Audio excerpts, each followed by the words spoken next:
દરેક લોકોને નમ્ર વિનંતી છે કે પોતપોતાનું સ્થાન ગ્રહણ કરે, જેની આપણે આતુરતાથી રાહ જોઈ રહ્યા હતા.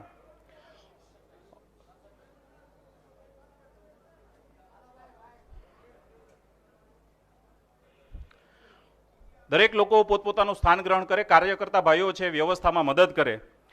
हम बेसब्री से बहुत वक्त से जिनका इंतजार कर रहे थे, जिनको सुन के सुकून मिलेगा, खुशी के फूल उन्हीं के दिलों में खिलते हैं जो आम आदमी की तरह ही आम आदमी को मिलते हैं. कई बार ऐसे लोग हमें मिलते हैं तो हमारे लिए प्रेरणा बन जाते हैं. आंखों में हिम्मत, दिल में सच्चाई, होठों पे मुस्कान. मुश्किल है जग में मिलना आप जैसा इंसान. सर, आपका जामनगर में हमारे सारे व्यापारी की ओर से आपका बहुत बहुत स्वागत करते हैं.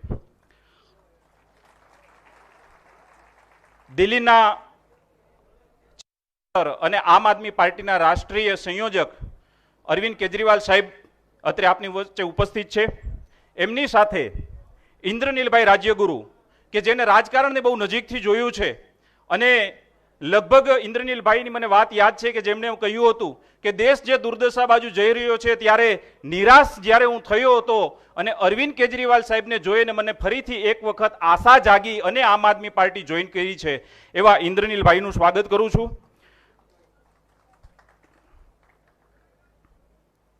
સત્ય અને સ્પષ્ટ ડંકાની ચોટ પર જે વાત કરે છે અને એવા નીડર લીડર જેમને સૌરાષ્ટ્ર અને ગુજરાતમાં આપણે બધા આખા બોલા નેતા તરીકે ઓળખીએ છીએ, અમારા પાર્ટીના આમ આદમી પાર્ટીના પ્રદેશ પ્રમુખ ગોપાલભાઈ ઇટાલિયાનું પણ અત્રે જામનગરમાં સ્વાગત કરીએ છીએ.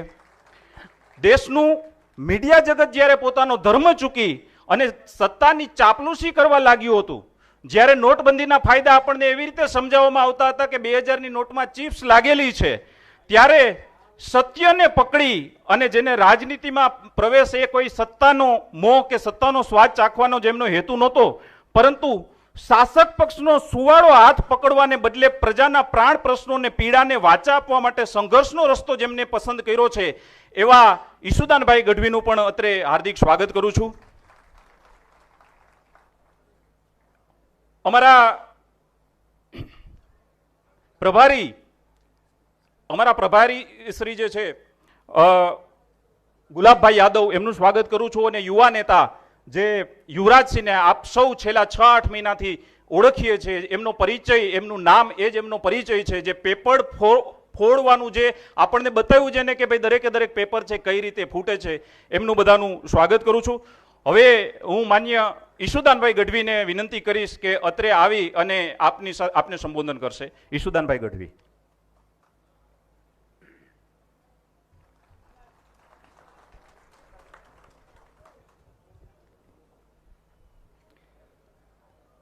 भारत माता की इंकलाब.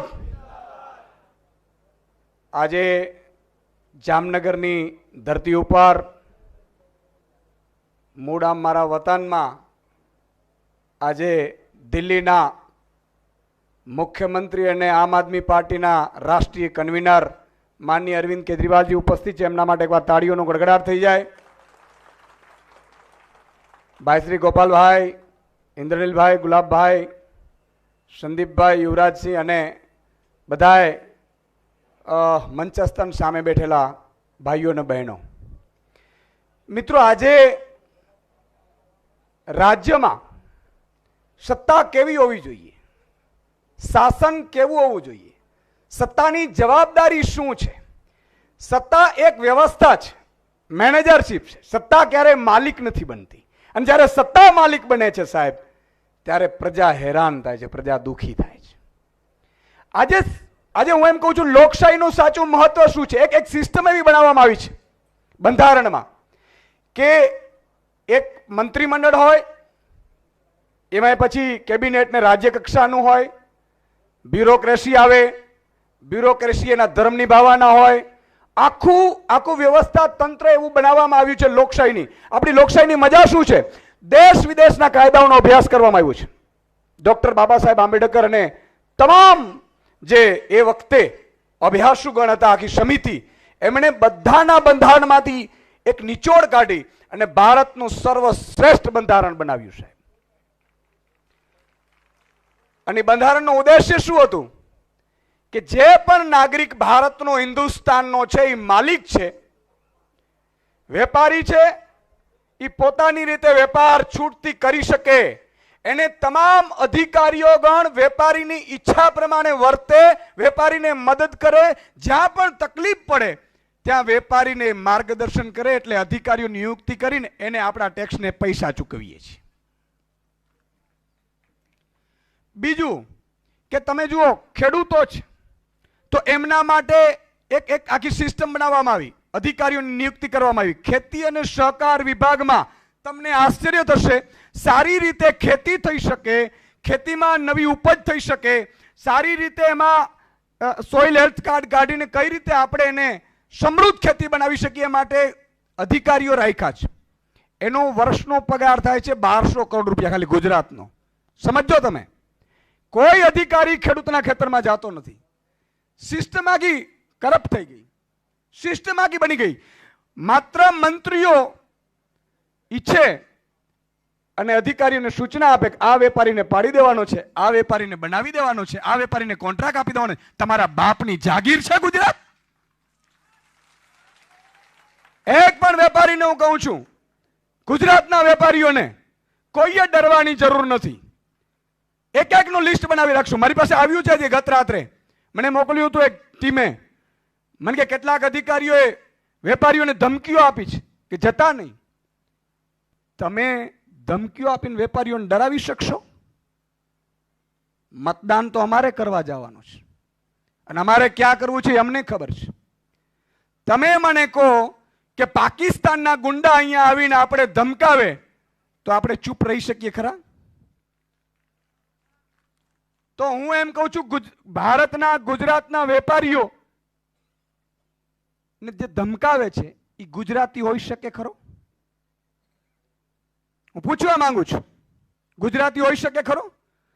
અને તમારા ઘરે આવીને કોઈ આપણી મા બેન દીકરી સામે અણછાજતું વર્તન કરે, એને જિંદગીમાં આપણે ભૂલી શકીએ ખરા? ભૂલી શકીએ? તો આ વેપારીઓને ધમકી દેવાનો અધિકાર કોને છે? કયા બંધારણથી તમે અધિકારીઓ ધમકી દો છો વેપારીઓને? હે? અને એટલા માટે આજે મેં માનનીય અરવિંદજીને પણ કહ્યું કે આ લોકશાહી ક્યાં છે. હું તો તમામ ડીએમને ને એસપીને પણ કહું છું કે આપણે બંધારણ પ્રમાણે વર્તવાનું હોય છે. મિનિસ્ટર કે સીએમ કે એમ નહીં, તમે બંધારણને અનુરૂપ છો, તમે બંધારણનો પગાર લો છો. કોઈ સીએમ કે મજબૂરી કરી નથી કરતા, કોઈ પગાર નથી આપતું. અને આ સાચી લોકશાહી છે, એ આપવા માટે રાજનીતિમાં આવ્યા છીએ. વેપારીઓને ગેરંટી આપીએ છીએ, આમ આદમી પાર્ટીની સરકાર આવે, તમારે એક બાબતે નિશ્ચિંત રહેજો, તમે કોઈના બાપની તાકાત નથી કે તમારા દુકાને આવીને એ મનપાનો અધિકારી છે કે મનપાનો કોર્પોરેટર છે, આમ આદમીનો છે, કોઈ પણ નો હોય, એક લાંચનો રૂપિયો નહીં માંગી શકે. અને માની લો કે તમે જમવા ગયા રૂપિયા ન આપ્યા તો એ ખોટો કેશ પણ તમારી ઉપર નહીં કરી શકે, એની ગેરંટી આપીએ છીએ સાહેબ. વ્યવસ્થા આવી હોવી જોઈએ. રાજનીતિ એમને એમ ડબલા વગારમાં નથી આવ્યા, ઘાસ ચારવા માટે રાજનીતિ કરવા નથી આવ્યા. રાજનીતિમાં ઉતરવું એ અમારી મજબૂરી થઈ પડી છે ને એટલે રાજનીતિમાં આવવું પડ્યું છે. ગુંડા લફંગાઓ રાજનીતિમાં જાય, અધિકારીઓનો દુરુપયોગ કરે, અધિકારીઓને નચાવે અને અધિકારીઓ નાચ કરે અને તમને હેરાન કરે. જે પણ અધિકારીએ હું प्लान करे, હું जो समय से तो मैं सर चाहूंगा कि ऑडियो क्लिप भी प्ले किया जाए. इस तरह से गुजरात के व्यापारियों को डराना मुझे लगता है बहुत ही बुरी बात है. गुजरात के व्यापारियों ने क्या गुनाह किया है आपका? आज तक गुजरात के व्यापारियों ने आपको वोट दिया, ये गुनाह किया है? રાજકોટમાં વેપારીઓ સાથે ટાઉન હોલ કરવામાં તમે સાંભળતા તો છો નહીં વેપારીઓનું. વેપારીઓ હડતાળ કરે તોય તમે એમ કહો છો કે અમને જ મત આપવાના છે, અને કોઈ સાંભળવા આવે તો તમે વેપારીઓને જવા પણ નથી દેતા. આને લોકશાહી કહેવાય? હાથ જમી દિલ ઉપર રાખીને કહો આને લોકશાહી કહેવાય? દિલ્હીમાં કોઈ પણ વેપારી કોઈ પણ જગ્યાએ જાય, અરવિંદ કેજરીવાલજી અને એની સરકાર આટલું પણ વચ્ચે ડિસ્ટર્બ નથી કરતું. કોઈ પણની જગ્યાએ જઈ શકે ભાઈ, એ બીજી પાર્ટીમાં જોડાઈ પણ શકે, કેમ ન જોડાઈ શકે? અધિકાર છે. લોકશાહી બચાવવું એ આપણા માટેની અત્યારે જરૂરિયાત છે સાહેબ. આ તો તમને ડરાવે ધમકાવે, કાં તમે અમારી સાથે છો કાં તમે વિરોધી છો, એનો અર્થ શું થયું? હું તો એમ કહું છું સગા બે ભાઈઓ એ અલગ અલગ પાર્ટીમાં હોઈ શકે છે, એ તો લોકશાહીની મજા છે. અને એ ભાઈ જાય, આજે અહીંયા તમે વિચાર કરો, ભાજપનો નેતા દારૂ પીને પકડાય, કોઈ કેસ નહીં, સસ્પેન્ડ કરી દેવામાં આવે, એફઆઈઆર ન થાય, પોલીસ વાળાએ જોયું નથી, ત્યાં સુગંધ નથી લીધી. ઈશુદાન ગઢવી માટે ચક્રો માર્યા હતા તમે. ઈશુદાન ગઢવી માટે તમારે રાતોરાત 12 દિવસે રિપોર્ટ ચેન્જ કરાવવામાં આવ્યું હતું. આ અધિકારીઓ, મને વિચાર છે તમે જમીર વેચી નાખ્યું, અધિકારીઓને પગાર ભાજપના નેતાઓની નોકરીમાંથી આપે છે. સવાલ એ છે મિત્રો, આ લોકશાહી બચાવવા માટે રાજનીતિમાં આવ્યા છે. તમારે કોને સાથ આપવો નહીં આપવો એ તમારી મરજી છે, પણ એટલું ચોક્કસ છે કે અરવિંદ કેજરીવાલજીને આમ આદમી પાર્ટીને જો તમે મોકો આપશો અથવા તો અપાવવાની કોશિશ કરશો, હું ગેરંટી સાથે કહું છું, વેપારીઓ કહેશે એમ સરકાર વર્તશે, સાચામાં. અને આપણે સાચું જ કરવા ટેવાયેલા છીએ.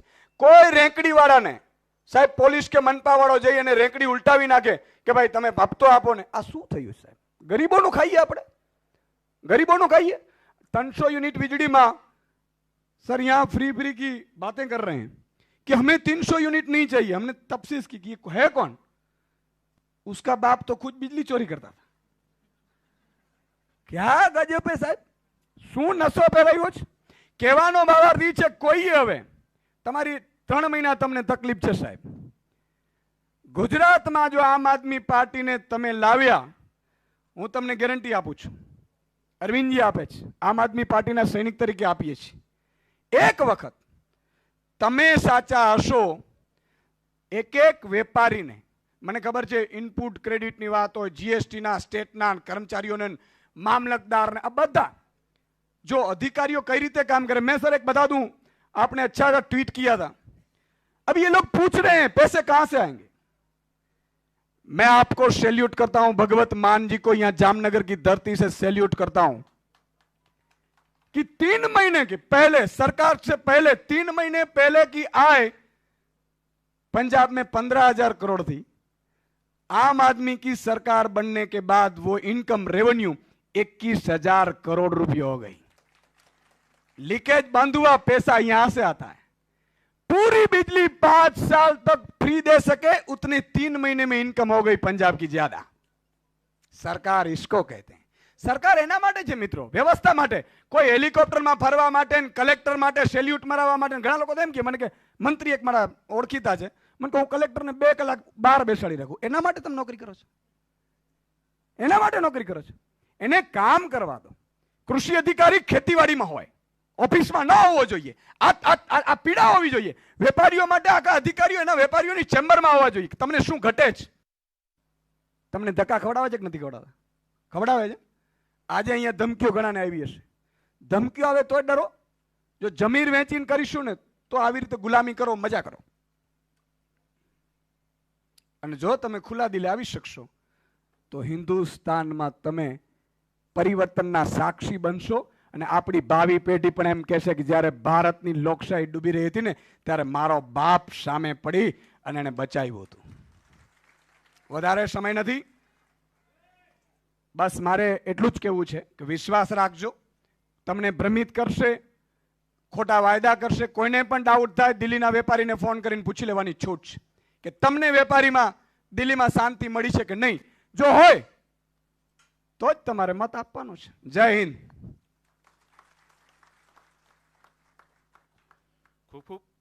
ખૂબ આભાર ઈશુદાનભાઈ ગઢવી આપનો. હવે હું વિનંતી કરીશ એકદમ સ્પષ્ટ વક્તા અને વાચાળ અમારા યુવા નેતા પ્રદેશ પ્રમુખ ગોપાલભાઈ ઇટાલિયાને કે આવો આપ આપની વાત રજૂ કરો.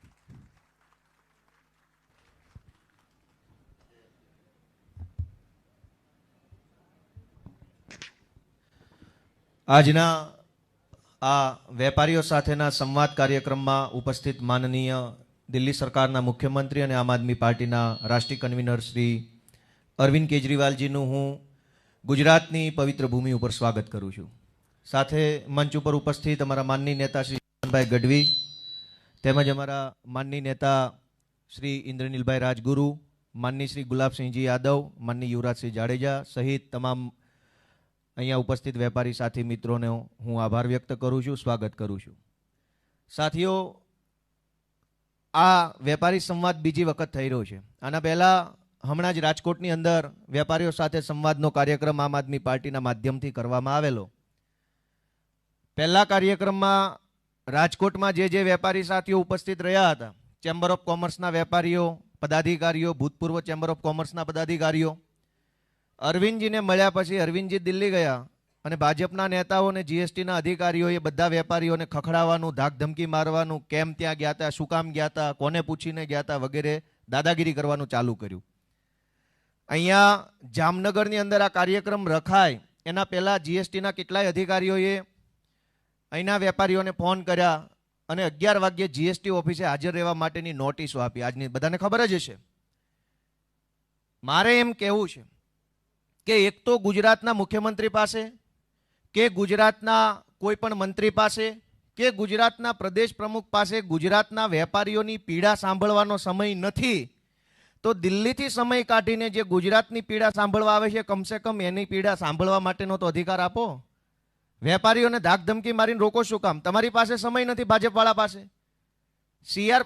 જો તમે અરવિંદ કેજરીવાલના કાર્યક્રમમાં વેપારી ન જાય એવું ભાજપવાળા ઈચ્છતા હોય તો આ જ હોલમાં ભૂપેન્દ્ર પટેલ ને CR પાટીલનો કાર્યક્રમ રાખીને વેપારીને બોલાવીને એમના પ્રશ્નો સાંભળવા જોઈએ. અમને ક્યાં વાંધો છે? તમે સાંભળો. તમારે ન સાંભળવા હોય તો જે સાંભળવા માટે તૈયાર છે એને સાંભળવા દો. આ રીતની દાદાગીરી ભાજપના લોકો જે કરે છે એ યોગ્ય નથી. અને બહુ સારી વાત તો એ છે કે આપણા શાસ્ત્રોમાં ઋગ્વેદમાં એક સરસ મજાનો શ્લોક છે. એમાં એમ કહ્યું છે કે આનો ભદ્રા ક્રતવો યંત વિશ્વત. એનું ગુજરાતી એવું થાય છે કે ભાઈ તમામ દિશાઓમાંથી મને શુભ વિચાર પ્રાપ્ત થાવો એવી ઈશ્વરને પ્રાર્થના કરવામાં આવે છે. જો ગુજરાતના વેપારીને દિલ્હીથી કોઈ શુભ વિચાર મળવાનો હોય ધંધા રિલેટેડ, સરકાર રિલેટેડ, તો એમાં ભાજપવાળાને વાંધો ન હોવો જોઈએ. અને દિલ્હીના મુખ્યમંત્રીને ગુજરાતના વેપારી પાસેથી બે સારા વિચારો મળવાના હોય તો એમાં પણ ભાજપવાળાને વાંધો ન હોવો જોઈએ. કેમ કે આપણી પરંપરા છે, સંસ્કૃતિ છે કે તમામ દિશામાંથી સારા વિચાર જે હોય એ બધા મને મળે અને હું એક સારો માણસ બનું. પણ જેમની માનસિકતા નીચે ખાડામાં ગઈ છે ભાજપવાળાની, સારું એને જોતું નથી, બીજા પાસે હોય તો એને પસંદ નથી. એમને એવું છે કે ચારે બાજુથી કીચડ ભરેલા વિચારો ભાજપવાળાને મળો. અને એટલા માટે આ સારો કાર્યક્રમ છે. કોઈ માણસ આવે, આપણી વાતને સાંભળે, એનો જવાબ આપે, એવી પરંપરા રાજકારણમાં ઇતિહાસમાં પહેલી વાર ચાલુ કરનાર શ્રી અરવિંદ કેજરીવાલજી આમ આદમી પાર્ટી છે, એ ભૂલવું ન જોઈએ. દેશના રાજકારણમાં કોઈ નેતાએ ભાષણો બધાએ કર્યા, પણ કોઈએ જનતાને તે ચાલુ ભાષણમાં માઇક આપી અને બોલવાનો અધિકાર નથી આપ્યો. અહીંયા હમણાં અરવિંદજી જ્યારે આ અમારું પ્રાસંગિક વાત પૂરી થાય એટલે તરત બધા વેપારી મિત્રોને માઇક મળશે. બિંદાસ એક મુખ્યમંત્રીની સામે ઊભા થઈને બોલી શકશે. રાજનીતિમાં આવું ગુજરાતના ઇતિહાસમાં આપણે તો નથી જોયું કે કોઈ ભાજપ કે કોંગ્રેસ વાળાએ આપણને બોલવાની તક આપી હોય. આ નવી પરંપરા જો ચાલુ થઈ રહી હોય તો એને વધાવવી જોઈએ. પણ જેમના વિચારો ખરાબ થઈ ચૂક્યા છે વારંવાર સત્તામાં આવવાના કારણે, અને વર્ષોથી સત્તામાં બેઠેલા છે એટલે પેધી ગયેલા માણસોને હવે ફરક નથી પડતો જાજો. પણ હવે આપણા હાથમાં છે. આપણે નક્કી કરવાનું છે કે ગુજરાતનું ભવિષ્ય કેવું હોવું જોઈએ, આપણું આ વેપાર ધંધાનું ભવિષ્ય કેવું હોવું જોઈએ, જામનગરનું ભવિષ્ય કેવું હોવું જોઈએ. અને જ્યારે આ વેપારીઓ સાથે સંવાદ છે ત્યારે આપણને બધાને ખબર છે વેપારી, એક વ્યક્તિ વેપારી છે તો એક ગ્રાહક છે. વેપારના મુખ્યત્વે 3 સિદ્ધાંતો છે. એક કે માલ સારો હોવો જોઈએ, વાત સાચી છે, ક્વોલિટી સારી હોવી જોઈએ. બીજી વસ્તુ કે સર્વિસ સારી હોવી જોઈએ. અને ત્રીજી વસ્તુ કે એની કિંમત જે છે એ વ્યવસ્થિત યોગ્ય કિંમત હોય, સસ્તી સારી કિંમત, તો એ માલની ગુણવત્તા સારી કહેવાય અને વેપાર સારો કહેવાય. રાજકારણમાં જે 3 પાર્ટી છે, ભાજપ, કોંગ્રેસ ને આમ આદમી પાર્ટી, પાર્ટી કઈ સારી છે, સર્વિસ કઈ પાર્ટીની સારી છે અને કઈ પાર્ટી વ્યવસ્થિત સાંભળે એવી છે, આપણે બધાએ નક્કી કરવાનું છે. હવે વેપારી છો તો સમજી જાવ એ ભાષામાં. માલ સારો હોવો જોઈએ, એની સર્વિસ સારી હોવી જોઈએ. ભાજપની સર્વિસ ખરાબ છે, સરકારી કચેરીઓના ધક્કે ચડવાનું, આ ઓફિસથી પેલી ઓફિસથી પેલી ઓફિસથી પેલી ઓફિસ લાઈનમાં ઊભું રહેવાનું. એક જીએસટી નંબર લેવા માટે સરકારને મારે ટેક્સ ભરવો છે, એના માટે એક જીએસટી નંબર લેવા માટે હાથ જોડવાના. સરકારનું કંઈ નથી લેવું, મને ખાલી એક નંબર આપે તો હું એ નંબરના આધાર ઉપર ટેક્સ ભરીશ, જીએસટી ભરીશ. મારે પૈસા દેવા છે તો એ લાઈનમાં ઊભું રહેવું પડે. તો આ સર્વિસ સારી કહેવાય કે ખરાબ કહેવાય? ખરાબ સર્વિસ હોય એનો વેપાર આપણે કરીએ? જેની સર્વિસ સારી ન હોય એની દુકાને બીજી વાર માલ ન લઈએ. તો સારામાં સારી સર્વિસ રાજનીતિની અંદર જનતાને જો કોઈ આપતો હોય તો આખા દેશમાં શ્રી અરવિંદ કેજરીવાલજી અને આમ આદમી પાર્ટી છે.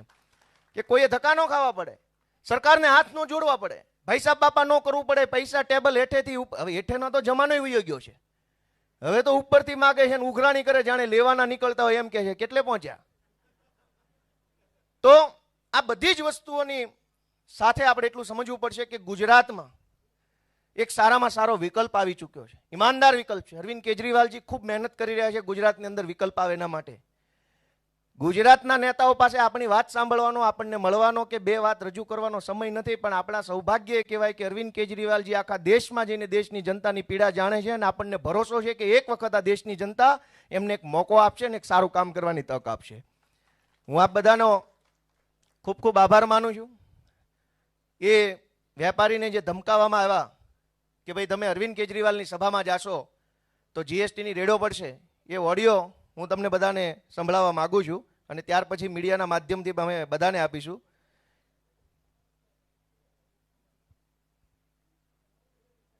અને કોઈ જીએસટી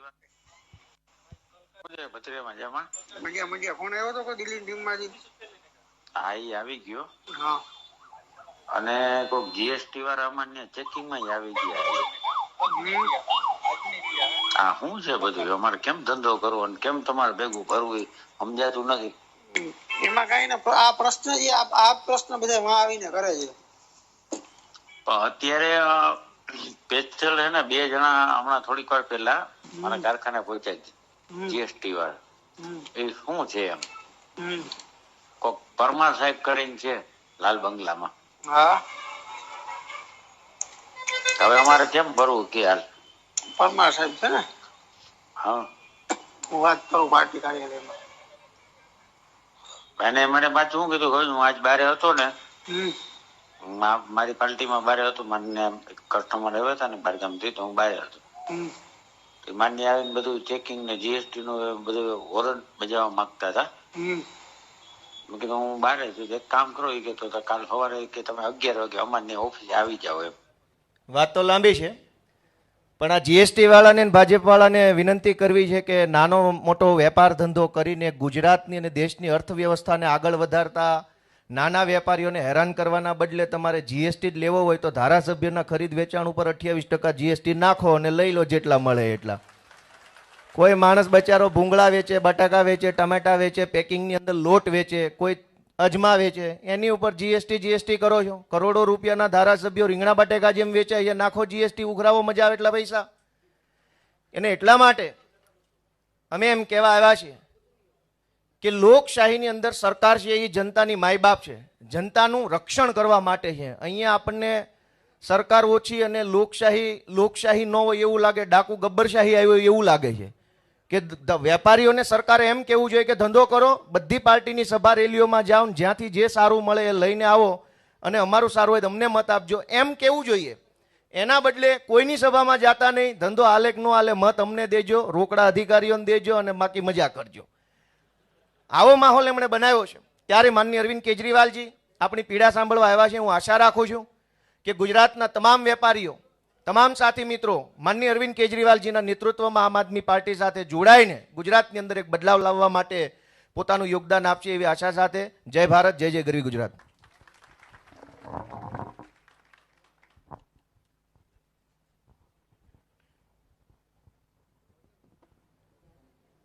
હવે કેજરીવાલ સાહેબ વેપારીઓ સાથે સંવાદ કરશે, એટલે જે કોઈ પણ લોકોને પ્રશ્ન પૂછવાનો હોય એ પોતાનો હાથ ઊંચો કરશે એટલે અમારા જે वॉलंटियर છે આપ પાસે આવશે.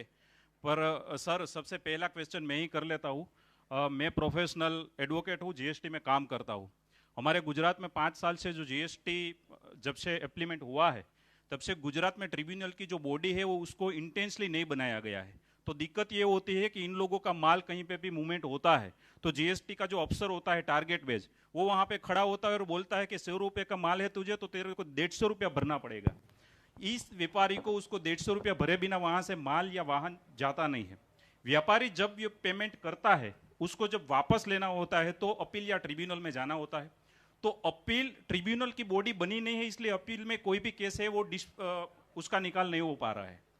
और ये 5 साल से इंटेंसली हो रहा है. जब गवर्नमेंट के पास से हमें लेना होता है पैसा तब इसका इंटरेस्ट है हमें एनुअली मिलता है और जब व्यापारिक पास से गवर्नमेंट को पैसा लेने निकलता है तो एन्युअली 24 आवर्स है। ये मेरा सबसे पहला क्वेश्चन है। હવે જેમને કોઈને પણ પ્રશ્ન પૂછવાનો હોય એ પોતાનો હાથ ઊંચો કરે એટલે કેજરીવાલ સાહેબ છે એ આપની સાથે સંવાદ કરી શકે।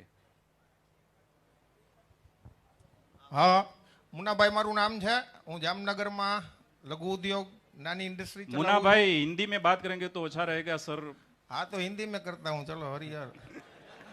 सर जी मेरा मेन क्वेश्चन ये, अगर भारत में हिंदी है वो राष्ट्रभाषा है, तो जो सरकारी परिपत्र है सब, जैसे कानून है सब, जो उसके ऊपर इंग्लिश का प्रभुत्व है, हर एक दफ्तर में जाए, हम छोटा इंडस्ट्री लघु उद्योग चलाते हैं तो हमारे पास कारकुन नहीं, हम ही सेठ है और हम ही कारकुन है, तो सीधा हमको जाना पड़ता है कोई लॉयर के वकील के पास, बरोबर है। तो ये क्यों है? पहला तो अगर राष्ट्रभाषा हिंदी है तो हर एक सरकारी दफ्तर में और हर एक जगह पे और हर एक जनमानस पे ये इंग्लिश का जो प्रभुत्व है वो ये परेशानी आम आदमी को है, बिग इंडस्ट्री बड़े उद्योगकारों को नहीं है। वो तो 2-4 रख लेते हैं इंग्लिश बोलने वाले। हमको तकलीफ है ये कि हमको सीधा काम बंद करके, हमारा जो कारखाना का काम बंद करके सीधा वकील के पास जाना पड़ता है। तो आम आदमी की जो आपकी पार्टी का नाम भी आम आदमी पार्टी ही है, तो मैं ही आम आदमी हूं। तो मेरा जो क्वेश्चन है, जो प्रश्न है कि आप उसको हिंदी का प्रभुत्व जो है वो कैसे बढ़ाओगे सिस्टम में, जो पूरी सरकारी कल्चर चल रहा है। जहाँ मैं कोई भी ऑफिस में जाऊं और सामान्य आदमी भी इंग्लिश में मेरे से बात करता है। શોર્ટ માં રાખજો એટલે બીજાનો વારો આવી જાય। એટલે મારો ક્વેશ્ચન, રાષ્ટ્રભાષા જો હોય, ખાલી હિન્દી દિવસ મનાવવા પૂરતી જ હોય તો મારો ક્વેશ્ચન કાંઈ છે નહીં। અને જો હિન્દી આપણી રાષ્ટ્રભાષા હોય તો આને તમે કેમ પ્રસ્થાપિત કરશો? અને આ તમારા પાસેથી હું જવાબની અપેક્ષા રાખીશ સાહેબ। Thank you Munnabhai. આપનો જવાબ ટૂંક સમયમાં સાહેબ આપશે। હવે બીજા કોઈ વેપારી પોતાનો હેન્ડ રાઇઝ કરે અને એક જ મિનિટ એક પછી એક દરેક લોકો પાસે આવશે। અને એક બીજી રિક્વેસ્ટ છે કે તમારો જે પ્રશ્ન છે એ મૂળ પ્રશ્ન ઓછા શબ્દોમાં આવી જાય એવો પ્રયત્ન એટલા માટે કરજો કે જેથી કરીને આપણે વધારેમાં વધારે પ્રશ્નો લઈ શકીએ। मेरा नाम अल्पेश पटेल है। मेरा नाम अल्पेश पटेल है। ये जो जीपीसीपी है, गुजरात पोल्यूशन कंट्रोल बोर्ड, ये जो बड़े बड़े कारखाने वाले होते हैं उनको तो सब इक्विपमेंट ये सब ये ले सकते हैं, लेकिन छोटे कारखानेदार नहीं ले सकते हैं। और उसके नियम इतने ज़्यादा स्ट्रिक्ट है कि छोटे कारखानेदार फॉलो भी नहीं कर सकते। उसके आम आदमी पार्टी आने के बाद इसमें कुछ हो सकता है आप? Thank you. ત્યાર પછીનો પ્રશ્ન એક જ મિનિટ, બધા વધારેમાં વધારે પ્રશ્નો આપણે લઈ લેશી।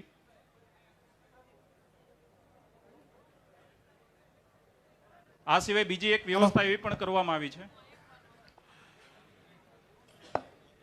मेरा नाम विशाल है और मैं ये पूछना चाहता हूँ कि अगर मान लीजिए कि मुझे जीएसटी भरना है तो सरकार ने मुझे 1.5 से 2 महीने का टाइम दिया हुआ है कि जो भी मेरा पेमेंट या जो भी बिजनेस हुआ है उसका 1.5 से 2 महीने में मेरे को जीएसटी भर देना है।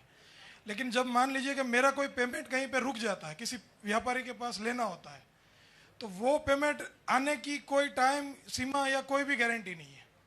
तो सरकार उस बारे में क्या सोच रही है और क्या करना चाह रही है, ये जरा बताइए मुझे।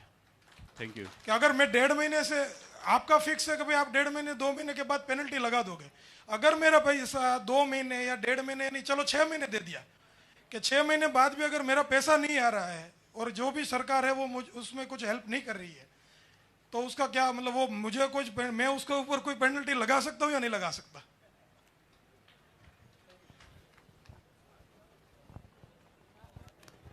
ત્યાર પછી આવે છે દરેક લોકોના પ્રશ્નો વધારેમાં વધારે આપણે લઈ લેશી।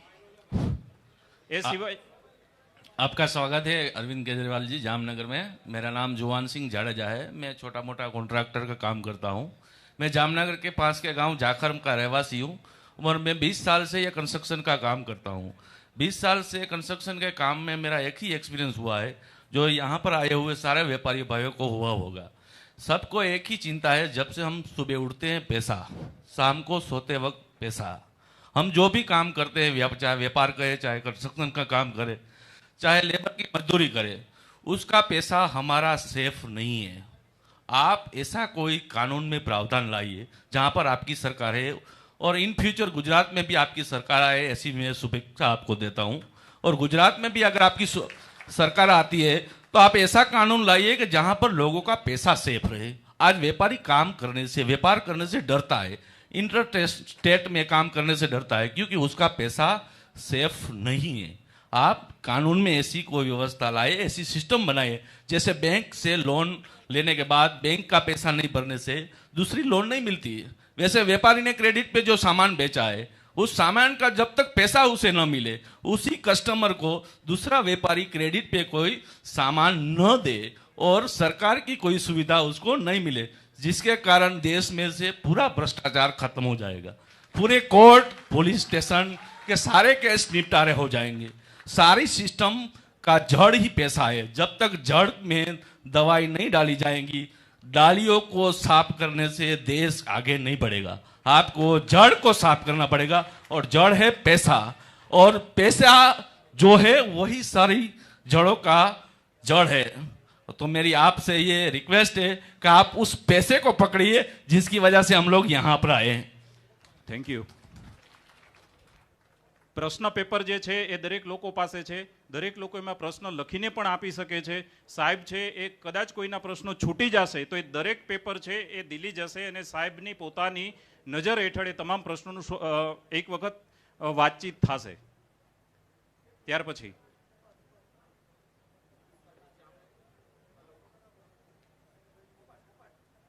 हेलो, हाँ सर जी, जामनगर में आपका स्वागत है। सर जी, मैं एक जामनगर में एफएमसीजी का होलसेल और रिटेल चलाता हूँ। सर जी, मेरा ये सवाल है, सर कोई सरकार से ऐसा नहीं है कि वो जीएसटी हमारे ज़्यादा है या इस तरह का नहीं है सर, पर जो जीएसटी का जो हम सरकार को जो कलेक्शन करके देते हैं, जैसे नौकरी करने के बाद 58-60 साल के बाद रिटायरमेंट होता है, हमारे व्यापारियों की कोई रिटायरमेंट एज ही नहीं है सर। इतना सरकार की तिजोरी हम भरते हैं, जैसे एजेंट, बैंक का एजेंट एक काम करता है, उसका कमीशन लेता है, हम लोग तो सरकार की तिजोरियाँ बिना कमीशन पे भरते हैं, उसके बाद भी हमें 50, 55, 60 के बाद रिटायरमेंट नहीं मिलती है। आखिरकार हमारी जिंदगी ऐसे हो जाती है कि 60 साल के बाद अगर हमारा कोई बेटा आगे पीछे हो गया या कुछ उसने कोई उल्टा सीधा काम किया तो हमको 70, 75 और बुढ़ापे में भी काम करना पड़ता है। तो सर, आपकी सरकार ने के बाद कुछ ऐसा एक कानून होना चाहिए कि कुछ व्यापारियों की भी मतलब एज, मतलब रिटायरमेंट की होनी चाहिए, जिसका उसके बाद उसको जितना उसने टैक्स भरा हो, जिस हिसाब से उसने मतलब उसका सिबिल हो, उस हिसाब से उसको पेंशन समझो, सैलरी समझो, ये सब सर उसकी फैमिली के लिए होनी चाहिए। Thank you sir. Thank you. ત્યાર પછી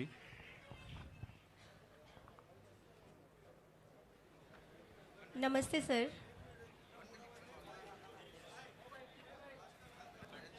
मेरा नाम डॉक्टर पूजा एस शर्मा।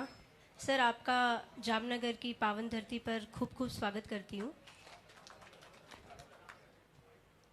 डॉक्टर पूजा शर्मा। सर, मैं शिक्षा क्षेत्र से जुड़ी हुई हूँ। मैंने डॉक्टरेट भी एजुकेशन से किया हुआ है और शिक्षा क्षेत्र में अभी मैं स्कूल में आचार्य के पद पर कार्यरत हूँ।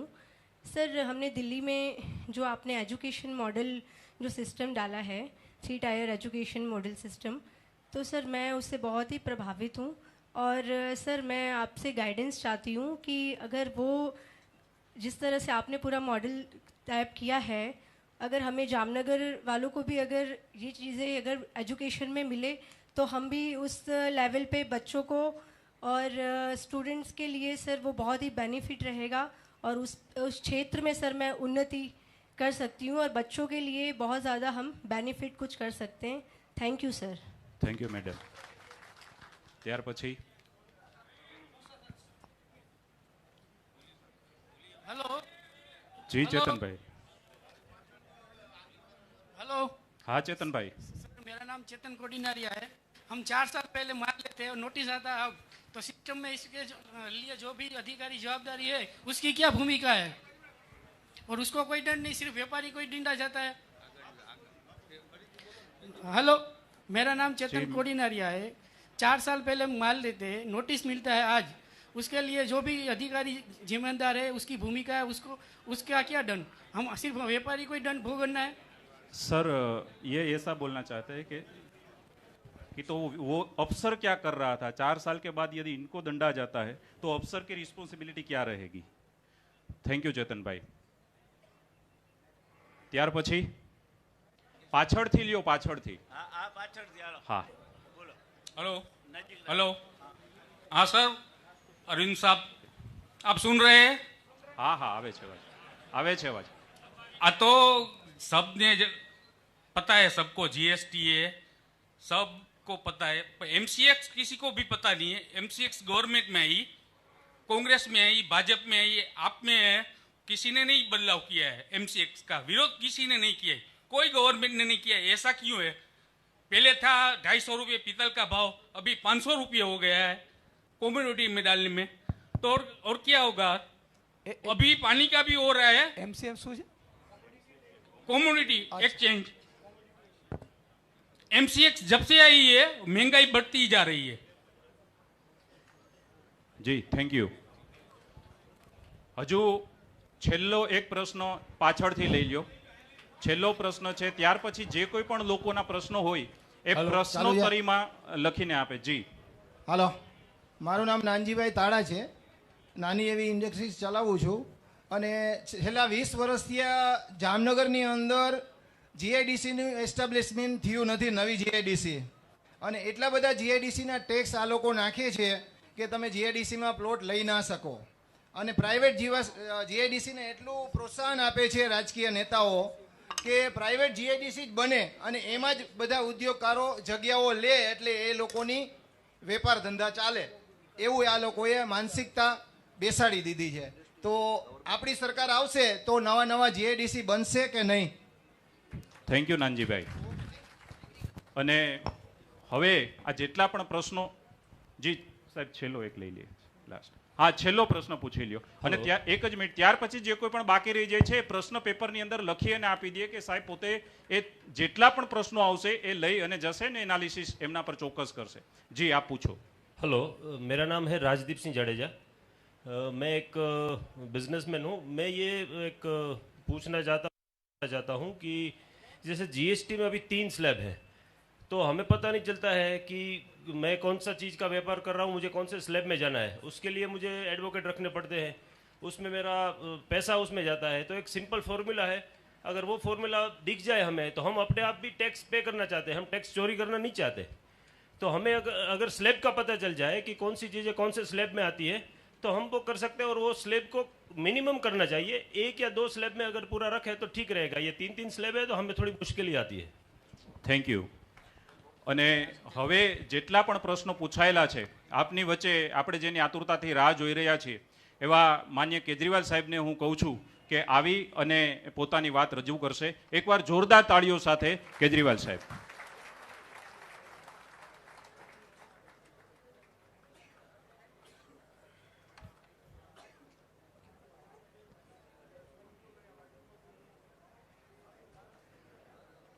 शुरू करने के पहले एक बार जोर से हमारी प्यारी भारत माता का जयकारा लगाएंगे. सब लोग मुट्ठी बंद करेंगे, हाथ ऊपर करेंगे और पूरे दिल से बोलेंगे, भारत माता की, भारत माता की, इनकलाब, इनकलाब, वंदे वंदे. आज जामनगर के कोने कोने से आए हुए मेरे प्यारे व्यापारी भाइयों बहनों, सभी माताओं बुजुर्गों, सभी बच्चों, सब लोगों को मेरा नमस्कार. हाथ जोड़ के सबको मेरा प्रणाम. सबसे मीडिया वालों को भी तहे दिल से बहुत बहुत शुक्रिया. मीडिया वालों को भी प्रणाम. सबसे पहले आप सब लोगों का तहे दिल से शुक्रिया अदा करता हूं. आप में से मुझे पता चला कई लोगों को डराया गया, धमकाया गया, उसके बावजूद भी आप लोग हिम्मत करके मुझसे मिलने के लिए आए. मैं तहे दिल से आप सबका बहुत बहुत आभारी हूं.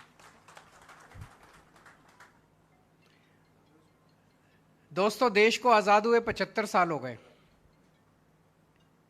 हमारा देश, पूरा देश इस टाइम 75 साल मना रहा है. चारों तरफ सेलिब्रेशन चल रहे हैं. देश उसमें देशभक्ति में डूबा हुआ है. 75 साल में हमने बहुत कुछ पाया, लेकिन ये वक्त सोचने का भी है. इन 75 साल में बहुत सारे ऐसे देश हैं जो हमसे आगे निकल गए. सिंगापुर 60s के अंदर आजाद हुआ था, आज वो हमसे आगे निकल गया। जापान और जर्मनी सेकेंड वर्ल्ड वॉर में पूरी तरह से तहस नहस हो गए थे, बर्बाद हो गए थे दोनों, वो हमसे आगे निकल गए। ऐसे बहुत सारे देश हैं जो इन 75 साल में हमसे आगे निकल गए। हम पीछे क्यों रह गए? हमारे में क्या कमी है? भगवान ने हमको सब कुछ दिया है। भगवान ने, मैं हमेशा कहता हूं, जब पृथ्वी की रचना की तो भगवान ने सबसे खूबसूरत और सबसे अच्छी जगह भारत को बनाया। हमें पहाड़, नदियां, जड़ी बूटी, फसलें, मिनरल्स, सब कुछ दिया, समुद्र, सब कुछ दिया। क्या नहीं दिया भगवान ने? कोई कमी नहीं छोड़ी भगवान ने अपनी तरफ से। और जब भगवान ने पृथ्वी के ऊपर इंसान की रचना की, आदमी की रचना की, आदमी को बनाया, तो सबसे इंटेलिजेंट आदमी उसने भारत के लोगों को बनाया। हमारे भारत के लोग पूरी दुनिया में घूमते हैं। आप जितनी मल्टीनेशनल कंपनीज हैं, बड़ी बड़ी कंपनीज हैं, उठा के देख लो, सबके टॉप के ऊपर आपको इंडियन बैठा हुआ मिलेगा। फिर हमारा देश पीछे क्यों रह गया? गुजरात के लोग उद्यमी हैं, इंडस्ट्रियलिस्ट हैं, व्यापारी हैं, मेहनती हैं, व्यापार करना जानते हैं, इंडस्ट्री चलाना जानते हैं। पूरी दुनिया में जब जाते हैं तो देश का नाम रोशन करते हैं गुजरात के लोग। लेकिन जब अपने देश में आते हैं, गुजरात में आते हैं, तो उनको कहा जाता है खबरदार केजरीवाल की मीटिंग में गए तो। इसलिए हमारा देश पीछे रह गया। हम आपस में लड़ते रह गए, हम गंदी राजनीति का हिस्सा बन के रह गए। अगर इन्हीं लोगों के भरोसे देश छोड़ दिया तो दोस्तों 75 साल और पीछे रह जाएंगे। अब जरूरत है, देश के लोगों को खड़ा होना पड़ेगा। 130 करोड़ लोगों को खड़ा होना पड़ेगा। इस देश को लोग आगे लेके जाएंगे, नेता और पार्टियां आगे लेके नहीं जाएंगी। हमारे पास बेस्ट इंजीनियर हैं, बेस्ट डॉक्टर हैं, बेस्ट बिजनेसमैन हैं, बेस्ट किसान हैं, बेस्ट प्रोफेशनल्स हैं, बेस्ट वकील हैं, बेस्ट डॉक्टर हैं। फिर भी हम पीछे क्यों हैं? इसलिए कि हमारे देश की राजनीति बहुत खराब है। इस राजनीति को ठीक करना पड़ेगा। दिल्ली के अंदर हम लोगों ने 5 साल के अंदर, पहले मैं भी एक आम आदमी हूं, मैं कभी जिंदगी में नहीं सोचता था मैं राजनीति में आऊंगा। किस्मत ने ऐसा पलटा खाया कि लोगों का प्यार मिला, किस्मत पलटी और दिल्ली का मुख्यमंत्री बन गया। पहले मैं सोचता था कि कुछ ज्यादा ही मुश्किल होता होगा सरकार चलाना, जो समस्याएं समाधान नहीं हो रहा। मैं दिल्ली की झुग्गियों में काम किया करता था पहले। उसके पहले इनकम टैक्स में कमिश्नर था, कमिश्नर की नौकरी छोड़ दी। कमिश्नर की नौकरी छोड़ के मैं दिल्ली की झुग्गियों में काम करने लगा। झुग्गियों में मैं देखता था गरीब लोग सरकारी स्कूल में बच्चे भेजते हैं, सरकारी स्कूलों का इतना बुरा हाल था। सरकारी अस्पताल में इलाज कराने जाते हैं, सरकारी अस्पतालों का इतना बुरा हाल था। मुझे लगता था यार 70 साल हो गए देश को आजाद हुए, ये सरकारें बेचारी कोशिश तो कर रही हैं, हो नहीं पा रहा होगा इनसे। जब दिल्ली में हमारी सरकार बनी, हमने 5 साल में सरकारी स्कूल ठीक कर दिया। अभी पूजा जी बोल रही थी, दिल्ली के सरकारी स्कूल 5 साल में इतने शानदार कर दिए। दिल्ली के सरकारी अस्पताल 5 साल में इतने शानदार कर दिए। सरकारी अस्पताल, आजकल दिल्ली में लोग फोर्टिस में और मैक्स में नहीं जाते, सरकारी अस्पताल में जाते हैं अपना इलाज कराने के लिए। तो फिर मेरे को लगने लगा यार ये तो धोखा हो गया देश के साथ। हो तो सकता था, स्कूल भी ठीक हो सकते थे, अस्पताल भी ठीक हो सकते थे, व्यापार भी ठीक हो सकता था, इंडस्ट्री भी ठीक हो सकती थी, सड़कें भी बन सकती थी, बिजली भी ठीक हो सकती थी, पानी भी ठीक हो सकता था। 70 साल में इन्होंने धोखा दिया हम लोगों को। 70 साल में इन लोगों ने जानबूझ के हमें पिछड़ा रखा है। देश आगे बढ़ सकता है दोस्तों, ये गंदी राजनीति खत्म करनी पड़ेगी। बताइए, मैं अगर आपसे जामनगर मिलने आ रहा हूं, मैं कोई आतंकवादी हूं? मैं दिल्ली से चल के आ रहा हूं, यार 1 कप चाय पिला दो, बस यही तो चाह रहा हूं मैं, और तो कुछ नहीं मांग रहा। और मैं पाटिल साहब से, सीएम साहब से निवेदन करूंगा, आप भी आइए ना इस मीटिंग में, बैठ के बात करते हैं, चर्चा करते हैं। गुजरात की संस्कृति तो यही है। गुजरात की संस्कृति ये थोड़ी है कि जीएसटी के अफसरों को फोन कर करके धमकाओगे, खबरदार कोई केजरीवाल की अरे मैं कोई चोरी करके थोड़ी ले जा रहा हूं यार, कुछ धमकाने की क्या जरूरत है।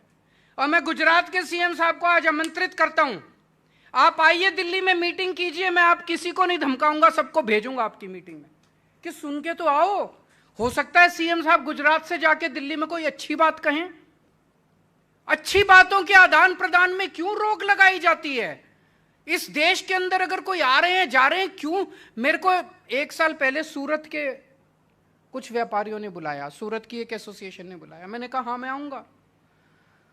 मैंने इनविटेशन स्वीकार कर लिया। जाने के 24 घंटे पहले उनका फोन आया कि सर प्लीज माफ कर दीजिए, हमें धमकी आ रही है कि अगर तुमने इनको बुलाया तो वो जिस हॉल में होना था हॉल की बुकिंग कैंसिल कर दी इन लोगों ने। अब मैं राजकोट में गया टाउन हॉल करने के लिए, हमारी बड़ा अच्छा आदान प्रदान हुआ, जैसे आज आदान प्रदान हुआ हमारा। मैंने बहुत सारी चीजें सारी लिखी, मैं सब, पूजा जी ने बोला, विशाल जी ने बोला, जडेजा चेतन जी ने बोला, कई सारी चीजें मैं लिख रहा था सब लोगों के। तो ये विचारों के आदान प्रदान से ही तो आगे बढ़ेंगे, ऐसे रोकने से थोड़ी आगे बढ़ेंगे। मैं राजकोट में गया, वहां पे बहुत अच्छा बताते हैं कि मेरी मीटिंग के बाद बड़ा तंग किया इन्होंने व्यापारियों को। आज मैं यहां आ रहा था, जाने के पहले ही इन्होंने धमकियां देनी चालू कर दी कि खबरदार जो केजरीवाल की मीटिंग में गए। ये तो सही नहीं है, ये गुजरात की संस्कृति नहीं है। मैं इनसे निवेदन करूंगा हाथ जोड़ के, बीजेपी वालों से, ऐसे नहीं करना चाहिए, ये सही नहीं है। आज मैं आपके बीच में, अक्सर क्या होता है, चुनाव के पहले पार्टियां आती हैं, पार्टियों को व्यापारी चुनाव के पहले ही याद आते हैं क्योंकि डोनेशन लेना होता है कि नहीं होता? पार्टियों को चुनाव के पहले उद्योगपति याद आते हैं, व्यापारी याद आते हैं, उसके पहले कोई नहीं पूछता, उसके लिए डंडा मारते हैं 5 साल, फिर याद आते हैं। मैं आपसे डोनेशन लेने नहीं आया, मुझे डोनेशन नहीं चाहिए। मैं आज आपको सबको, गुजरात के व्यापारियों को, गुजरात के उद्योगपतियों को, गुजरात के विकास में पार्टनर बनाने के लिए आया हूं। आम आदमी पार्टी की सरकार बनेगी तो आपको पार्टनर की तरह ट्रीट किया जाएगा। हुक्म आप देंगे, सरकार उस हुक्म को लागू करेगी। एक अंग्रेजी में कहावत है, the wearer knows where the shoe pinches. आपको पता है कि समस्या क्या है, सरकार में बैठे हुए लोगों को, बाबू को या मंत्री को थोड़ी पता है कि समस्या क्या है। और इतने किस्म किस्म के व्यापार, किस्म किस्म के उद्योग हैं, सरकार को सब कुछ थोड़ी पता होता है। आप निर्णय लेंगे, हम उसको लागू करेंगे। एक चीज है, दिल्ली के अंदर जब हमारी सरकार बनी थी नई 2013 में, 2014 में, उस टाइम कहा जाता था कि दिल्ली के व्यापारी बीजेपी का वोट बैंक है। आज 7 साल हो गए दिल्ली में सरकार चलाते चलाते, हमने किसी भी बीजेपी के व्यापारी को जानबूझ के रेड तो मारना बंद ही कर दिया, रेड राज बंद कर दिया। जीएसटी की कोई रेड नहीं होती है दिल्ली के अंदर, अब किसी किस्म की कोई रेड नहीं होती है। लेकिन किसी भी बीजेपी के व्यापारी को हमने परेशान नहीं किया। आप फोन करके पूछ लीजिए, हमने व्यापारियों का दिल जीता है, अपने आचरण से, अपनी नीतियों से हमने व्यापारियों का दिल जीता है। आप फोन करके पूछिए दिल्ली के किसी व्यापारी को, अगर वो केजरीवाल गंदा आदमी है, मुझे वोट मत देना। ये बड़ी बात बोल रहा हूं मैं। आपके बहुत दोस्त रिश्तेदार रहते होंगे दिल्ली के अंदर, अगर कोई दिल्ली का आदमी ये कह दे केजरीवाल गंदा आदमी है, गंदा काम कर रहा है, मुझे वोट मत देना। पिछली बार 2020 के चुनाव में मैंने दिल्ली की जनता को बोला था कि अगर आपको लगता है 5 साल में मैंने काम नहीं किया तो मुझे वोट मत देना। मुझे नहीं लगता 5 साल काम करने के बाद किसी भी नेता की इतनी हिम्मत होती है कि अपनी जनता के बीच में जाके ये कह सके कि अगर मैंने काम नहीं किया तो मुझे वोट मत देना। मैं आपसे पूछना चाहता हूं, आप 27 साल से यहां पे भारतीय जनता पार्टी का राज है। आज मैंने आपसे विचारों का आदान प्रदान किया, आपने मुझे इतनी सारी बातें बताई, उस पर अभी गौर करूंगा मैं। कभी बीजेपी वालों ने बैठ के आपसे इस तरह से बातचीत की? आपकी बातें सुनी, आपकी समस्याएं सुनी?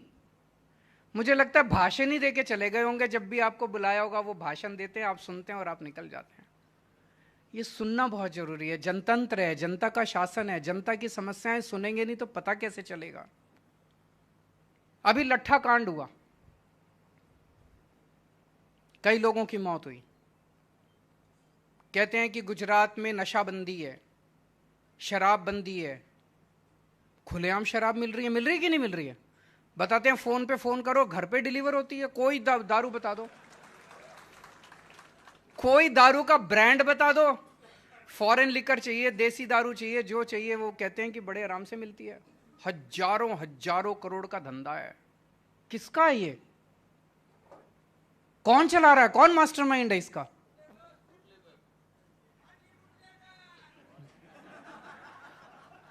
सबको पता है, सबको पता है। अब जब ये लट्ठा कांड हुआ, कई लोगों की मौत हुई, कई लोग अस्पताल में एडमिट थे। मैं उनसे मिलने के लिए गया, उनसे पूछा मैंने कहा कि कहाँ से आई शराब? कहते हैं सर रोज आती है। मैंने कहा छुप के देके जाता? कहता नहीं, खुलेआम गांव में बिकती है, रोज आती है, रोज गांव में बिकती है। खुलेआम दारू बिक रही है तो ऐसा तो नहीं पता, हो सकता कि सरकार को नहीं पता। सरकार को तो पता है। इसका मतलब पूरी प्रशासन की मर्जी से चल रहा है, प्रशासन की भागीदारी से चल रहा है।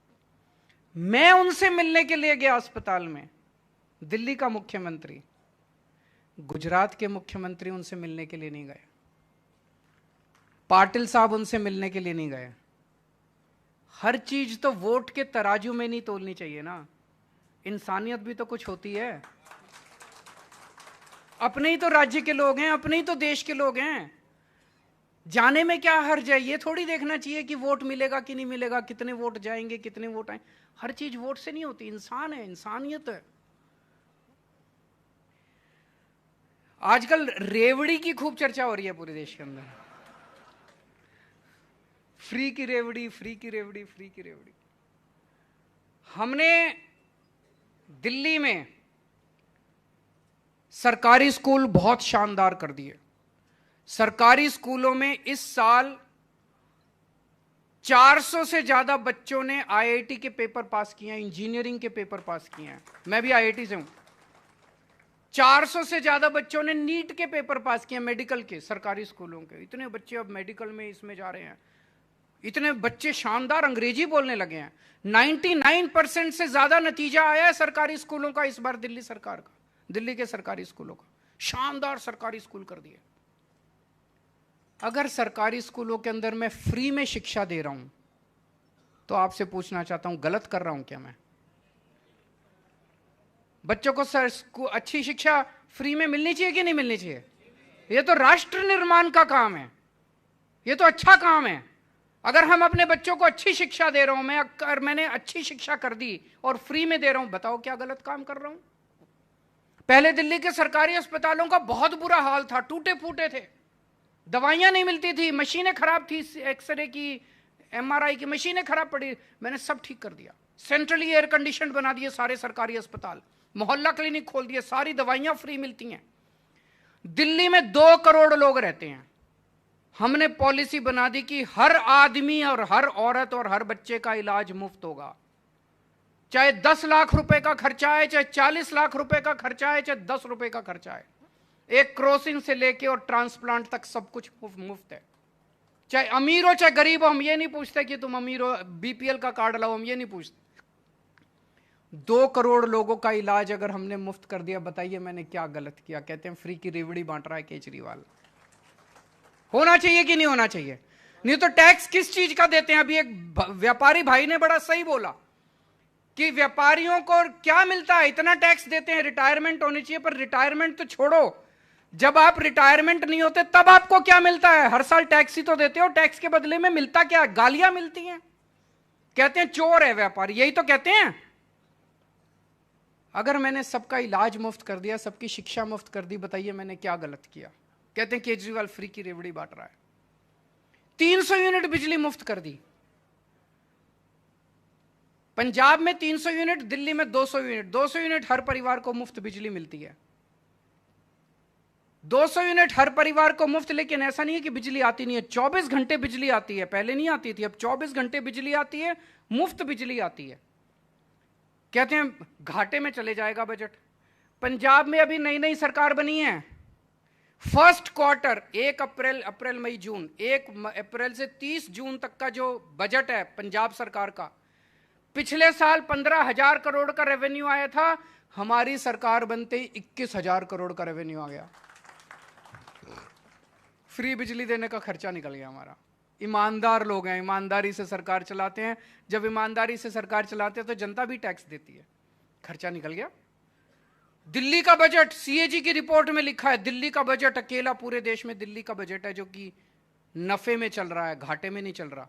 गुजरात सरकार के ऊपर 3.5 लाख करोड़ का कर्जा है, दिल्ली सरकार के ऊपर कोई कर्जा नहीं है, सारा कर्जा खत्म। सारी चीजें फ्री दे रहा हूं खूब। इन लोगों ने अपने दोस्तों के 11 लाख करोड़ रुपए माफ कर दिए। मैं आपसे पूछना चाहता हूं, वो ठीक है कि बच्चों को फ्री एजुकेशन देना ठीक है? मैं अब इस पे आता हूं। कई लोगों ने बड़ी अच्छी अच्छी बातें कही। एक कहा कि ट्रिब्यूनल नहीं बनाया इन्होंने। बहुत सारी बातें ये है, जानबूझ के भ्रष्टाचार करने के लिए सिस्टम बनाया जाता है। इन्होंने बताया ट्रिब्यूनल नहीं बनाया। ट्रिब्यूनल नहीं बनाया तो लोग तंग होते हैं, लोग तंग होते हैं तो रिश्वत देते हैं, रिश्वत देते हैं तो रिश्वत ऐसी थोड़ी है, ऊपर तक जाता है पैसा। जाता है कि नहीं जाता है? पैसा ऊपर तक जाता है, मंत्री तक जाता है, तभी तो रिश्वत चल रही है। अगर मंत्री को पैसा नहीं चाहिए तो फिर रिश्वत क्यों चले? क्यों रिश्वत नहीं चलेगी? जानबूझ तो ट्रिब्यूनल बनाएंगे, हमारी सरकार बनेगी तो ट्रिब्यूनल बनाएंगे। एक भाई ने बड़ा अच्छा हिंदी के बारे में और अंग्रेजी के बारे में बात की उन्होंने, मुन्ना भाई थे शायद। उन्होंने कहा कि अंग्रेजी का पूरा सिस्टम क्यों चालू है। मुझे लगता है आजादी के वक्त हमसे कुछ, जब हम देश आजाद हुआ, कुछ गलतियां हुई। मुझे लगता है हमने पूरा का पूरा अंग्रेजों का सिस्टम लागू रखा। हमें सिस्टम बदलना चाहिए था। अंग्रेजों ने सिस्टम हमारे ऊपर हुकूमत करने के लिए बनाया था, हमने उस सिस्टम को नहीं बदला, भाषा तक को नहीं बदला, एजुकेशन सिस्टम को नहीं बदला। एजुकेशन सिस्टम 1930 में मैकॉले बना के गया था, उस मैकॉले के सिस्टम को भी लागू रखा। आज तक वही एजुकेशन सिस्टम चल रहा है। अभी भी हम क्लर्क, बीए, बीएससी, बीकॉम करने के बाद हमारे बच्चे नौकरी ढूंढ रहे हैं। अब दिल्ली के अंदर हम अपना पूरा एजुकेशन सिस्टम बदल रहे हैं। हमने सारा सिस्टम लागू रखा। आज हमें हिंदी में बोलते हुए कई लोगों को शर्म आती है। अंग्रेजी में बोलते हैं तो उनको लगता है कि मैं बड़ा चौड़ा हो गया, मैं बड़ा। इसीलिए मैंने तो ये ठाना है, मैं कहीं भी जाता हूं, किसी भी अंग्रेजी के, अभी किसी एम्बेसी ने बुलाया था मेरे को, उनमें किसी को सामने जितने बैठे थे हिंदी नहीं आती थी। मैंने कहा भाई देखो, मैं तो हिंदी में बोलूंगा, मेरे को अंग्रेजी आती है बोलनी, लेकिन मैंने कहा मैं तो हिंदी में बोलूंगा, मेरे को गर्व है, मैं हिंदी भाषी हूं, मेरे को हिंदी भाषी होने में गर्व है। मैंने कहा मैं तो हिंदी में बोलूंगा, अब ट्रांसलेटर अपने लिए रख लो। तो उन्होंने एक ट्रांसलेटर बगल में बिठाया, उसने सारा ट्रांसलेट किया। हिंदी अपनी मातृभाषा पे तो गर्व होना चाहिए। बहुत सारी ऐसी चीजें हैं जो कि हमने आज़ादी के वक्त एज इट इज पूरे के पूरे सिस्टम को अंग्रेजों से ले लिया। उन सारी चीजों को बदलने की दरकार है इस टाइम। पोल्यूशन बोर्ड में किसी ने बोला पोल्यूशन बोर्ड वाले बहुत गड़बड़ करते हैं, जबरदस्ती के नोटिस भेजते हैं, पैसे दे दो तो फिर नोटिस विड्रॉ कर लेते हैं। इसको बदलेंगे, हमारी सरकार आएगी, हम ईमानदारी से काम करेंगे। जीएसटी,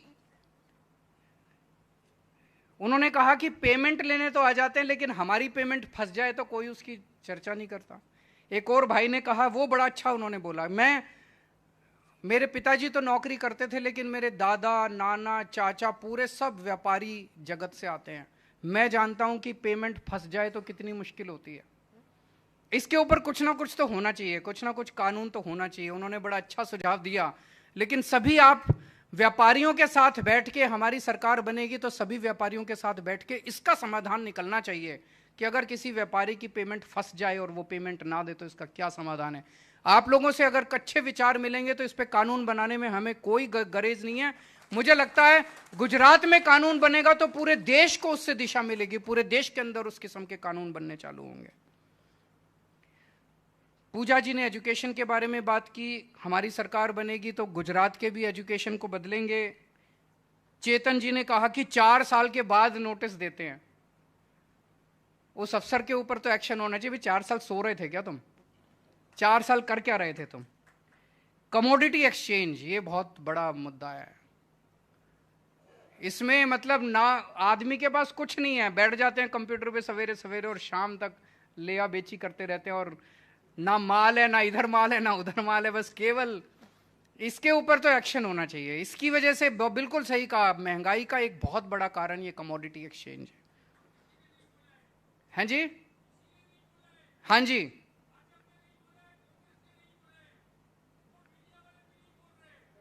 लेकिन एक्शन नहीं ले रहे।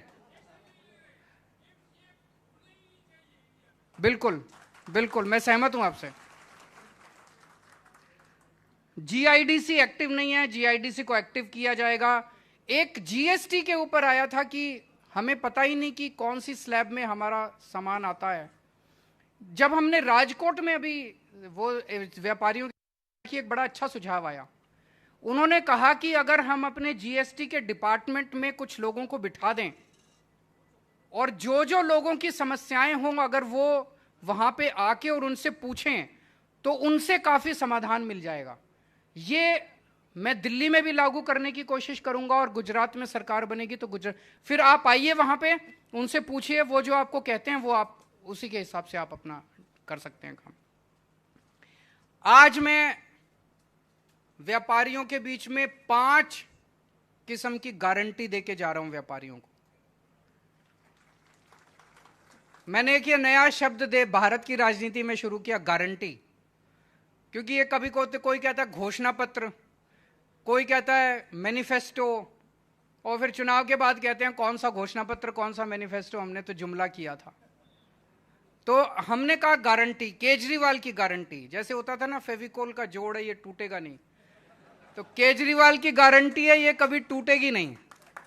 और गारंटी इसलिए कि मार्केट में जाते हो आप, टीवी खरीद के लाते हो, अगर गारंटी मिलती है, अगर टीवी गड़बड़ निकल आए तो वापसी की गारंटी। हम भी गारंटी दे रहे हैं कि अगर हम अपनी बातें पूरी ना करें, अगली बार धक्के मार के हमें बाहर निकाल देना, अगली बार वोट मत देना, वोट मांगने नहीं आएंगे अगली बार हम। पहली गारंटी, ये डर का माहौल खत्म करेंगे।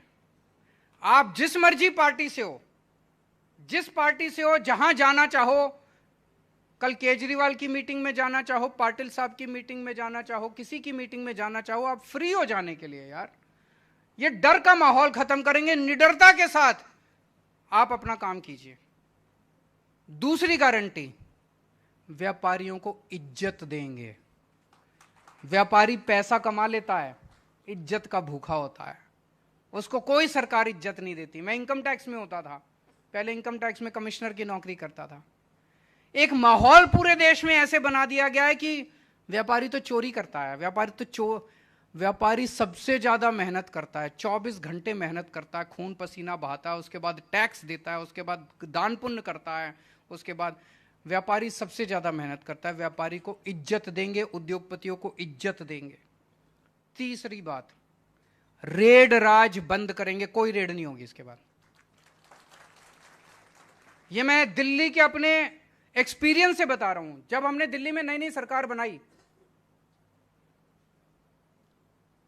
हमने कहा कोई रेड नहीं होगी। कई सारे हमारे अफसर आए, सर ये ऐसे तो ये व्यापारी चोरी करना चालू कर देंगे। मैंने कहा भरोसा रखो, व्यापारियों पे भरोसा रखो, सब देंगे पैसा।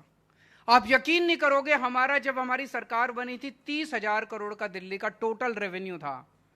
आज 7 साल में 75,000 करोड़ रेवेन्यू हो गया। हमने कोई रेड नहीं मारी, व्यापारी खुद ब खुद दे रहे हैं कि देख रहे हैं व्यापारी कि केजरीवाल स्कूल भी ठीक कर रहा है, अस्पताल भी ठीक कर रहा है, बिजली भी दे रहा है, पानी भी दे रहा है, हमारे भले का काम कर रहा है। व्यापारी खुद ब खुद देना चाहता है। वो कहता है यार तुम अपने दफ्तर में बैठो, मेरे को तंग मत करो, बस एक ही शर्त होती है व्यापारी की, मेरे को तंग मत करो। रेड राज बंद करेंगे, भ्रष्टाचार बंद करेंगे। और दिल्ली में हमने एक नई किस्म की योजना, पूरी दुनिया में, वो पूरे दुनिया में केवल दिल्ली में है, हमने शुरू की है door step delivery of services. इसका मतलब है जैसे आप पिज्जा ऑर्डर करते हो, कैसे करते हो? एक फोन नंबर होता है, उस पर आप फोन करते हो, बोलते हो मेरे को फलाना फलाना पिज्जा चाहिए, आधे घंटे के अंदर आपका पिज्जा आपके घर में आ जाता है। ऐसे ही अब दिल्ली सरकार के अंदर अगर आपको कोई काम कराना हो तो आपको दिल्ली सरकार के दफ्तर में जाने की जरूरत नहीं है। आपको एक फोन नंबर दे दिया हम लोगों ने, दिल्ली के लोगों को हमने फोन नंबर दे दिया, 1076 है शायद, 1076 है। दिल्ली में जाओ तो वहां काम करता है, यहां पे काम नहीं करेगा।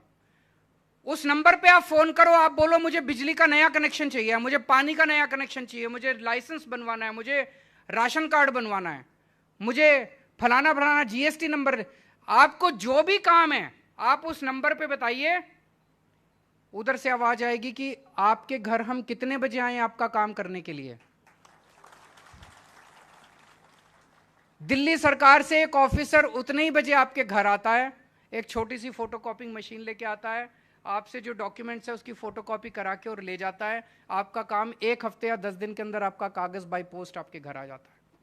कोई चक्कर काटने की जरूरत नहीं, कुछ नहीं। ये क्यों हुआ? ये इसलिए हुआ क्योंकि हमारी सरकार ईमानदार है। अगर हम बेईमान होते, अगर दिल्ली का मुख्यमंत्री बेईमान होता, क्या करता? जीएसटी वालों को कहता है महीने के अंत में मेरे को इतना पैसा चाहिए, फिर वो कहते हैं सर ये थोड़ा सा एक अप्रूवल और एक एनओसी और लगा देते हैं इसमें, तो वहां पे पैसा इकट्ठा होना चाहिए। फिर हम डोर स्टेप डिलीवरी नहीं करते। डोर स्टेप डिलीवरी केवल ईमानदार सरकार कर सकती है। आज केवल दिल्ली के अंदर है, पंजाब में भी लागू करने जा रहे हैं, तो गुजरात में भी लागू करेंगे। चौथी चीज, पहले वैट होता था, उसके बहुत सारे मुकदमे आज भी चल रहे हैं, पुराने मुकदमे चल रहे हैं कि नहीं चल रहे हैं? दुखी हैं लोग उससे। तो वैट एमनेस्टी स्कीम लाई जाएगी, पुराने सारे मुकदमे खत्म किए जाएंगे, आपको एक मौका दिया जाएगा और वैट एमनेस्टी स्कीम लाई जाएगी। और जितने पेंडिंग वैट के रिफंड हैं वो 6 महीने के अंदर सारे वैट के रिफंड आप लोगों को दे दिए जाएंगे। और आखिरी 5वीं चीज, आपको पार्टनर के रूप में, आज यहां पे कोई सारी बातें तो आई नहीं, इतने किस्म के व्यापार, इतने किस्म के उद्योग, रोज कोई ना कोई समस्या, तो एक बॉडी बनाएंगे, एडवाइजरी बॉडी आप लोगों की, हर सेक्टर के उसमें रिप्रेजेंटेटिव होंगे। आप लोग उसमें हमें बताएंगे सरकार को कि ये काम कीजिए, और वही काम सरकार करेगी। सरकार पे आपका डिसीजन बाइंडिंग होगा, आपको पार्टनर के रूप में ट्रीट किया जाएगा। तो ये 5 गारंटी मैं आज आपको देके जा रहा हूं। और फिर से मैं गुजरात के विकास में आप लोगों को पार्टनर बनाने के लिए आया हूं। आज आप लोग आए, इतनी बड़ी संख्या में आए, सभी डर और धमकियों को सहन करके आए, इसके लिए मैं आपका बहुत बहुत शुक्रगुजार हूं। बहुत बहुत शुक्रिया।